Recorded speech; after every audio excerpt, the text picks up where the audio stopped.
Salut à tous la team, bienvenue pour une nouvelle vidéo. On se retrouve pour une nouvelle vidéo aujourd'hui. Ça faisait assez longtemps que j'en avais pas fait parce que j'étais parti en vacances et que c'était compliqué là-bas d'upload, surtout que c'était à l'étranger. Donc qui dit étranger, il dit vraiment des difficultés à se connecter, notamment au Canada où j'étais. On se retrouve pour une nouvelle vidéo pour parler du mercato de l'AC Milan parce que depuis mon départ, il y a eu pas mal de rumeurs et pas mal d'officialisations justement du côté du Milan AC.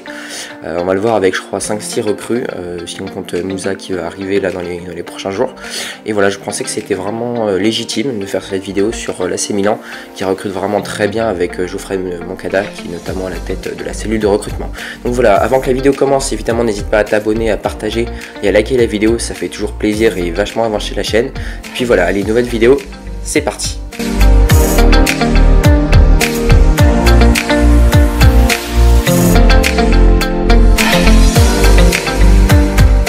Donc ce que je vous propose, c'est tout d'abord de revenir sur le 11 de départ de l'AC Milan, donc la saison dernière, qui jouait en 4-2-3-1. Mike Maignan au but, à droite on avait Davide Calabria, charnière centrale composée de Tomori à gauche et de Simon Kjær à droite, Théo Hernandez évidemment en latéral gauche, double pivot composé de Krunic et de Sandro Tonali. En numéro 10, on avait Ismaël Bennacer, à droite Brahim Diaz où on pouvait avoir Junior Messias, Raphaël Léon à gauche et enfin Olivier Giroud en pointe. On n'a pas eu beaucoup de départs, on a des départs à hauteur de 70 millions d'euros.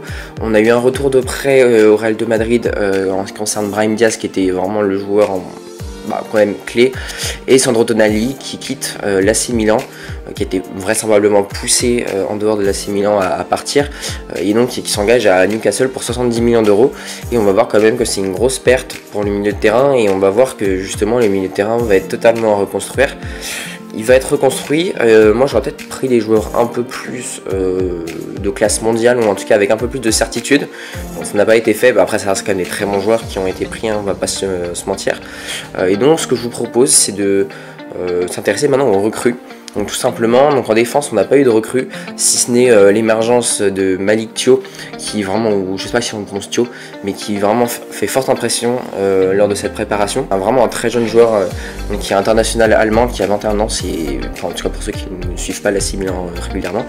C'est vrai que j'étais assez surpris par ce joueur, assez physique, assez rapide, et c'est vraiment une tour de contrôle en défense centrale.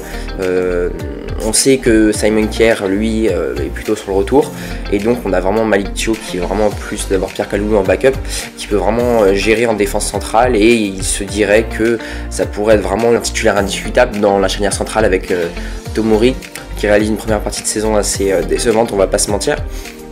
Et c'est au milieu donc qu'on a les principales recrues avec Kenny Reinders, que je voulais à l'OL personnellement, qui s'engage du coup du côté de l'AC Milan. Très bonne recrue pour 19 millions d'euros. Donc Krunic qui reste, on va avoir Moussa qui va s'engager avec Milan pour encore une fois une vingtaine de millions d'euros en provenance de Valence. Normalement ça devrait être officiel dans les prochains jours. Loftus-Cheek également qui vient de Chelsea.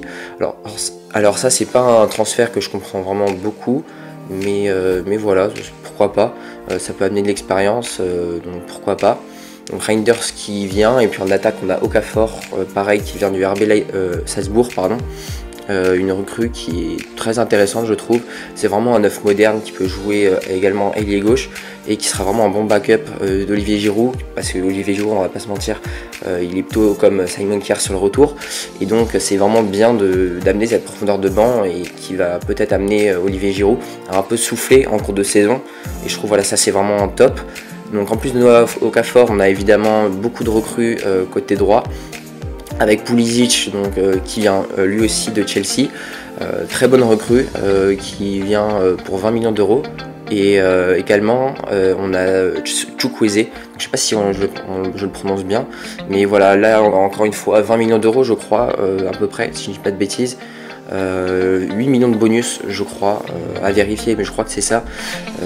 L'ailier droit nigérian, que je trouve vraiment très bon. Après le problème c'est sa régularité, il va pas être régulier beaucoup, on va dire, enfin il va pas être très régulier, il va grosso modo choisir ses matchs, mais voilà, c'est vraiment un ailier, c'est un peu un joueur frisson, et c'est pour ce genre de joueur qu'on vient au stade. Et c'est vrai que l'aile droite c'est ce qui pêchait, on va dire, du côté de l'AC Milan, et là c'est vrai que Milan a mis le paquet sur l'aile droite. Puis Pulisic qui peut également jouer à gauche pour remplacer Leao, en cas de blessure ou de suspension. Donc voilà, je pense que c'est vraiment un très bon mercato.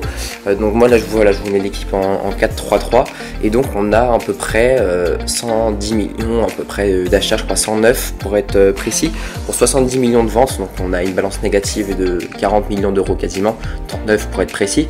Mais voilà, je pense que c'est vraiment un très bon mercato. Donc apparemment je crois qu'on attend encore une doublure de latéral gauche, en tout cas moi c'est également ce que j'irai chercher parce que Ballo-Touré ça fait pas vraiment le taf. C'est peut-être un peu léger également pour une doublure de Théo Hernandez qui se blesse pas beaucoup mais qui peut amener à être blessé, donc attention.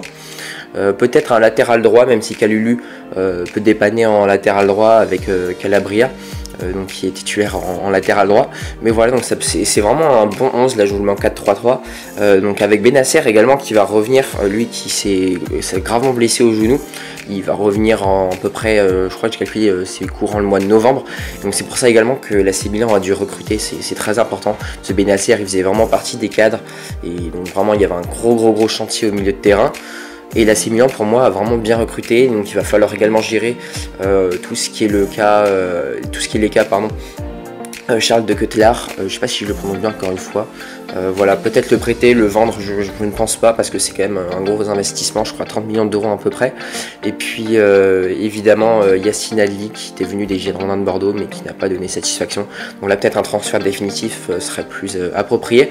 Mais voilà, je trouve en tout cas un super mercato du Milan AC. Je pense qu'ils vont faire vraiment une grosse saison parce que franchement les milieux de terrain ils sont vraiment très prometteurs, entre Moussa qui peut jouer 6 mais également 8, qui est vraiment un joueur très technique, à l'aise balle au pied mais qui peut également faire des interceptions.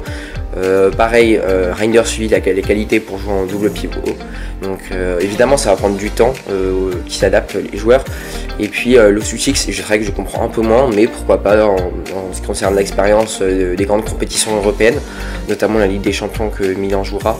Et voilà, très bon mercato en tout cas je trouve de l'AC Milan. N'hésitez pas à me dire en commentaire ce que vous en pensez. Moi je le trouve vraiment très bon, je note on va dire quasiment 9 sur 10, c'est vraiment excellent. On va voir encore ce que fera Milan du côté des départs. Donc comme je l'ai dit avec potentiellement Krunic également qui veut partir lui mais que Milan veut garder. Mais surtout donc de Adli et de Charles de Ketelaere et pourquoi pas aller chercher un latéral gauche. Donc voilà pour cette vidéo, n'hésitez pas à la liker, encore une fois à vous abonner et à partager, ça fait vachement avancer la chaîne, c'est hyper important. Et puis on se retrouve pour de nouvelles aventures très prochainement. Allez, à plus la team, ciao.